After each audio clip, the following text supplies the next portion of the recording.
हिमाचल में चेस्टर हिल मामला अब सिर्फ आरोपों तक सीमित नहीं रहा।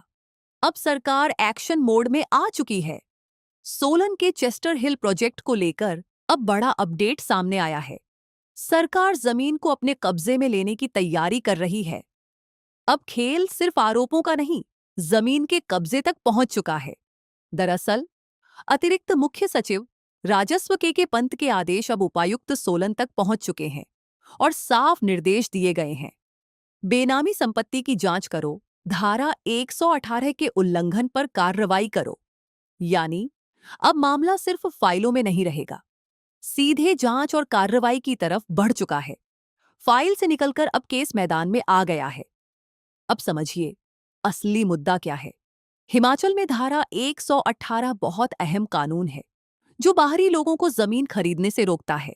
लेकिन आरोप ये है कि चेस्टर हिल प्रोजेक्ट में बेनामी तरीके से जमीन खरीदी गई और कानून को घुमाकर इस्तेमाल किया गया। नाम किसी और का, जमीन किसी और की। इस पूरे मामले में सबसे बड़ा सवाल ये है कि क्या कानून को दरकिनार किया गया, और अगर किया गया तो किसके इशारे पर? क्योंकि इस केस में मुख्य सचिव की भूमिका पर भी सवाल उठ चुके हैं। अब मामला सिर्फ जमीन का नहीं, सिस्टम की साख का है। अब आगे क्या होगा? उपायुक्त सोलन की अदालत में केस चलेगा। सभी आरोपियों को समन भेजे जाएंगे और उनसे जवाब मांगा जाएगा। यानी अब पूरा मामला लीगल ट्रैक पर आ चुका है। अब बयान नहीं, सबूत बोलेंगे। दिलचस्प बात यह है कि इससे पहले एसडीएम सोलन जांच कर चुकी थी और अपनी रिपोर्ट में धारा 118 के उल्लंघन की बात भी कही थी। लेकिन फिर जांच रोक दी गई और मामला ठंडे बस्ते में चला गया। सवाल ये नहीं कि गड़बड़ी हुई या नहीं, सवाल ये है कि जांच रुकी क्यों?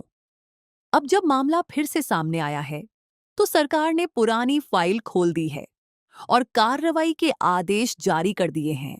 यानी जो फाइल दबाई गई थी, अब वही फाइल खुलकर बोल रही है। उपायुक्त सोलन मनमोहन शर्मा ने भी साफ कहा है, अगर गड़बड़ी पाई गई तो दोषियों को बख्शा नहीं जाएगा। अब सिस्टम सॉफ्ट नहीं, स्ट्रिक्ट मोड में है। अब इस पूरे मामले को एक लाइन में समझो। पहले आरोप लगे, फिर जांच हुई, फिर जांच रुकी और अब दोबारा कार्रवाई शुरू। यानी ये कहानी खत्म नहीं हुई थी, बस रुकी हुई थी। अब सबसे बड़ा सवाल, क्या जमीन सच में सरकार के कब्जे में जाएगी? क्या बड़े नामों पर कार्रवाई होगी, या फिर ये मामला भी आधे रास्ते में रुक जाएगा? क्योंकि सच यही है, हिमाचल में जमीन सिर्फ प्रॉपर्टी नहीं, राजनीति और पावर का सबसे बड़ा गेम है। ये सिर्फ चेस्टर हिल का मामला नहीं, ये तय करेगा कि कानून मजबूत है या सिस्टम कमजोर।